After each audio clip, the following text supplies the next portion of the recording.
This is Contractor Sense with Ruth King. Welcome to Contractor Sense. Here you discover ideas, tactics, news, and information that matters to your contracting business and you. I'm your host, Ruth King. This episode is sponsored by Profitability Movement. Google Profitability-Movement to join this community of business owners focused on building profit, increasing wealth, and giving back. Thank you for joining us. Here's how we will help your business and you today. First impressions are critical. If you make a good one, it's the first step in building trust with your customer. If you make your first impression horrible, you've lost that customer. What are the steps to make a great first impression? My guest, Stephen Dale, will give you the steps in this two-part series. Today, we will talk about the first impressions on the phone. And in the next podcast, we will talk about first impressions when you go to a customer's location. Stephen has more than 15 years in the field. He is now the Director of Training for Power Selling Pros. Stephen, welcome to Contractor Sense. Thank you so much, Ruth King. It is great to be here. I love listening to Contractor Sense. They're great podcast in between driving between calls, and it's great nuggets of truth. So thank you for this opportunity. My pleasure. All right, so we're going to give them nuggets of truth that they can go from point A to point B and implement immediately today, right? Absolutely. So let's get rolling. You got it. Okay. So tell us a little bit about Power Selling Pros and how you help create first impressions first. Absolutely, Ruth. So Power Selling Pros, we're the accountability coaching organization that contractors, turn to really help their CSRs and even their technicians on what we call winning the moment, creating the wow experience, creating loyalty, creating a connection. And really, because it's more than just answering phones, it's more than just fixing it, but it's truly connecting on an emotional level and providing the level of service that homeowner wants and is willing to pay for. Yeah, you want a homeowner to feel good about writing a check for $1,000 or $900 or $800. If you do it right, they're not going to have a problem, right? Well, think about it, Ruth. I mean, what homeowner really wants to have to call a plumbing, heating, and air company or electrical company? Because trust me, no one plans when something breaks. I mean, that's just not fun. They may plan for a birthday party or a vacation, but no one wakes up and they're like, you know what? Today's a great day. I think I'll have my furnace fail. That's going to be a lot of fun, said no one ever.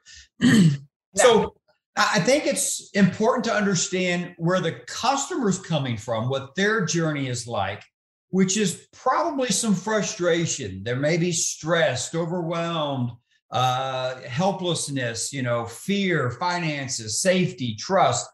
There's a lot of emotions going on at the time when they reach out to you. And so our position as a customer service rep, or as I like to call them, the director of first impression, our job is to create that trust and give them a feeling that the homeowner believes and trusts that we are the right company. We are going to take care of them. They're in the right hands. They've called 911. Help is on the way because there is no 912. So we want to give them those feelings. And a lot of those are immediately upfront feelings. That's what we're striving to achieve with our customers. So I always like to understand the customer's journey. This, both you and I and those that are listening have probably been in the industry for a long time. So for us, it's not really a big deal when something breaks or fails necessarily. Usually because we have the tools, we have the knowledge, we may even have the parts somewhere, and we can fix it. But your homeowner does not have that luxury. And so I think it's important to understand the journey they're on, which is it's an emotional, concern that they have when they call you. Would you agree? Yeah, absolutely. And Stephen, I don't have the parts. I make one phone call to my client who's in Atlanta, who takes care of my systems. It doesn't matter whether it's 7 o'clock at night or I've done it at 6 a.m. too. And we schedule it. So I don't have the parts. Let me just make that perfectly clear to everybody. But I do have somebody that I trust and I rely on. And if they ever screwed up, they would be in deep crap because they know better because they're a client of mine too. Well, and right there, that trusted advisor, think how that makes you feel, Ruth, just knowing should something happen, you've got that company, you make the phone call, they make it easy, they're going to take care of it. Never once did you even tell me about the price. No, I don't care. I mean, they pay my price, I pay theirs. There's not a negotiation and that at all. But it's fair. I mean, in reality it's fair. But, the question is, and you brought it up as we were starting the conversation, a lot of it is financial because nobody expects their furnace to fail. Nobody expects, an expensive motor to fail. Nobody expects, it's a surprise. Nobody expects their water heater to blow up and have water, all over their basements. It's not a fun day. It's not. And there's a lot of frustration. And it's interesting thinking that, one of the things we do at Power Selling Pros is we listen to a lot of phone calls, which if you're a contractor out there, I would say, when was the last time you listened to a phone call? And I would ask, would you book with that person? Because they are the voice of your company. But I hear a lot of customer service reps sometimes tell me, well, everyone's calling in for a price. It's just about price. And I have to tell them and go, whoa, whoa, whoa. Look, no one is sitting on the couch right now going, hey, what do you think it costs for a condenser fan motor? I don't know. Let's call around. My point is, they're calling you for a reason. Like even the person that calls and says, hey, I just need a ballpark price on a 3-ton system. Look, they are calling you for a reason, whether it's not working, whether it's failed, whether they're even thinking about getting a new one. Maybe they already got one bid. So we got to be quick to understand that our customers have emotional needs. There's some frustration, fear, anxiety. At the same time, when they reach out to us, they're looking for solutions. They're looking for something to help them solve that problem they have. And they called us. Yeah. The other thing is they may be calling you because they got a flyer in the mail from one of your competitors and they did a Google search because they know their system's not working well. Yeah. I've had that happen. Oh, absolutely. And so really, when the phone rings, everything's on the line. Put a sign on your phone that says, pick me up, I make you money. When the phone rings, that's game on.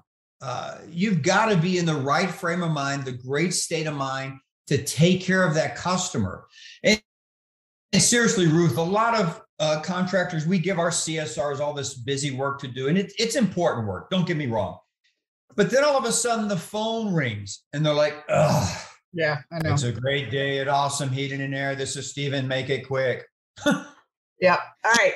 When we get back from break, let's get into some specifics that they can actually do when answering the phone. That work? Perfect. All right. We'll be right back. Thanks for listening to Contractor Sense. Were you thrown into management? You're doing your day-to-day job and you crave more. You want to become a manager or even own your own business. All of a sudden, you're thrown into management and whoa, not what you expected. Where's your lifeline? You're now responsible for making sure others get their work done, dealing with customer complaints, budgets, keeping your boss happy, and getting stressed out trying to do it all. You long for the days when all you had to do was your job. You get frustrated because people just don't follow the rules like you did.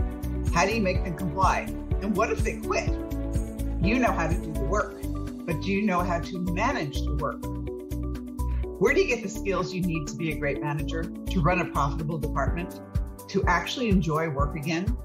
My 7-month online coaching program, Leadership Skills for Smart Managers. As Mike Shelley, a plumber who was promoted to plumbing manager, said, I have grown a lot. I am no longer brand new. This class helped me thicken my skin exponentially. I'm finally seeing the forest through the trees, at least a little. I am definitely more confident than I was 7 months ago. You can experience this and more.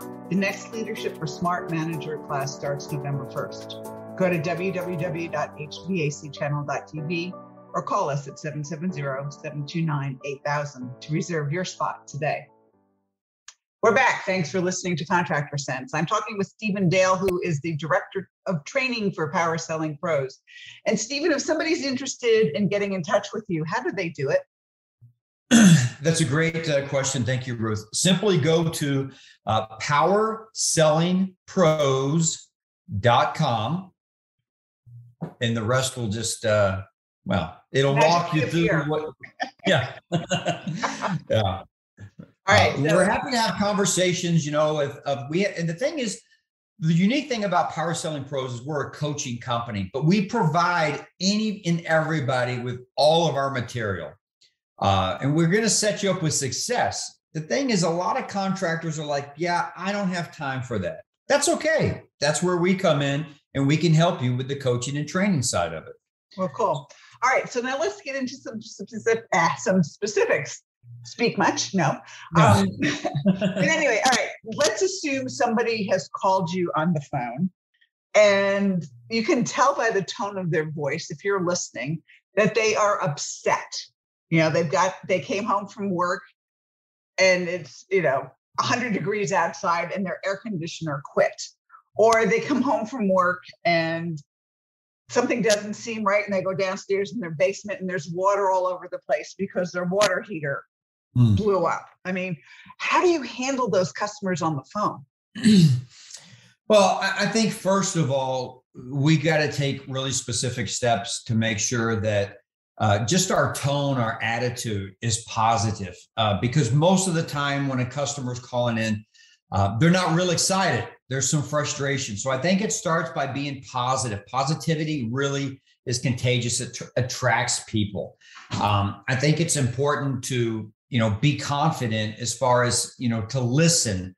What's going on? Show them that you're listening. Tell me more. What's going on? When did this happen? Show them that you care. I'm telling you, Ruth, just a little bit of empathy can go a really long way. And I'm not talking sympathy like, I'm so sorry, or I understand, or sucks for you. I'm talking about true empathy. Oh my goodness, And then I think it's important to reassure them, you know what, you've called the right place. We can definitely get you taken care of. But for me, the first part really starts with, I would say, your great greeting, a positive greeting. My thing that I like to do is I always like to get the customer's name. I always say, hey, man, get your name. This is Ruth King. All right, Miss King. Well, my name is Stephen, and I'm going to be taking care of you. So talk to me. What's going on? I think it's a better experience than just, when they call in, what do you guys charge? When can you get here? Simply just tell them, absolutely, I can help you with that. We're going to tell them when we can get there. We're going to tell them what it takes, to get out there, what the charge is. I just think it's a better experience if you start to connect first, and then we go to the transaction part later, get your address and all that stuff. But you can show them that you care by being positive, by saying things like, absolutely, I can help you with that. You called the right place. One great question you can ask homeowners is, oh my goodness, tell me more. Yeah. That's it. Tell me more. When did this happen? Reassure them, and you've got to ask for the sell. Thank you. Thank you. They called you for a reason, which means you've got to connect, and then you have to ask, when would you like us to come out? Hey, I've got some availability Thursday or Friday. Hey, you like mornings, you like afternoons. What works best for you? If you're not asking, you will not get. So you've got to, what I call, invite to action. Asking is going to encourage action. So if you're not asking, you won't get, but you got to ask for the appointment. And don't be afraid to say, when would you like us to come out? Sometimes it's ASAP. Great. Let's look at the schedule together and we'll figure this out. And then you just tell them what you do have. I do have either morning or afternoon. I do have this day or this day. Which one works best? Yeah. I think also with CSR, because we don't want to diagnose over the phone, but I do think it's important to ask enough questions to determine really the urgency. If it's an older person, they have one system, it's not cooling, it's 100 degrees. Okay. That's probably urgent. And so this kind of helps determine what technician to send out, how to dispatch it, and what's truly an emergency and what is something that possibly could wait a bit. So, yeah, that's, those questions become very, very critical in helping, and we look at it, I'm going to look at it from a commercial perspective. If somebody's computer room is down, if somebody's operating room is down in a hospital, you're going. It's not, it's not when do you want to be here. It's like, all right, we'll be there in an hour or we'll be there in 2 hours, and you got to drop what you're doing. But for the most part, from a residential perspective, unless somebody is sick, unless somebody is older, you really and truly have some flexibility. They have two systems. There is flexibility. I'm sorry. Oh, absolutely. My thing is, you're right. Unless there's a health issue, perhaps, or if there's like water damage. Yep. But water or smoke, but mostly water. I'm like, okay, we're on the way. Yeah. And then you kind of triage it and you do whatever it takes to get out there and take care of them. But yeah, I believe there's some flexibility. But if you'll connect on the front end, you'll get less pushback on either time or price on the back end, which means I always build my value before I give all my terms and conditions. So I connect with you up front. Then I let you know, oh, by the way, for us to come out, it's only X amount of dollars. We're going to do this, do that. You're in great hands. I find that to be easier to connect first than just try to do the transaction thing first. Yeah, absolutely. I would agree. Make them feel comfortable that, as you said, you called the right company. Yeah. You're going to do that and make them feel comfortable with. All right. So when we get to the next contractor section, we're going to talk about dealing with the tech going to Mrs. Jones's home. So summary for this session. Summary for this session is, first of all, when the phone rings, everything's on the line. You've got to be intentional to connect with that customer. And it starts with a great attitude. It starts with a great tone, a great greeting, letting them know up front, they called the right place. We can help you, really showing them that you're listening, showing them that you care. I hate to say this, but it's making them feel important, which is very important. So to me, it's all about the feeling. And so the question I ask every CSR is, when the customer hangs up the phone, what do you want them to say about you? And that's the feeling you should deliver on the phone. Absolutely. All right. So if you want to talk to Stephen or other people at Power Selling Pros, go to powersellingpros.com. And when we get together next time, we will talk about first impressions after you go to a customer's home. Stephen, thanks so much for being with me today. Thank you, Ruth. You take care. And I'll see you very shortly, or I'll talk with you very shortly for session 2. All right. And thank you for joining us. Choose one thing you discovered and implement it in your business. These ideas, tactics, and strategies help you make more money, have more free time, and give back. If you like today's program, spread the word. Please review this podcast on any device you're listening to it on. Help a fellow contractor make more money too. For comments or questions, call me at 770-729-0258 or email ruthking@hvacchannel.tv. Thanks for listening. Have a great and profitable day.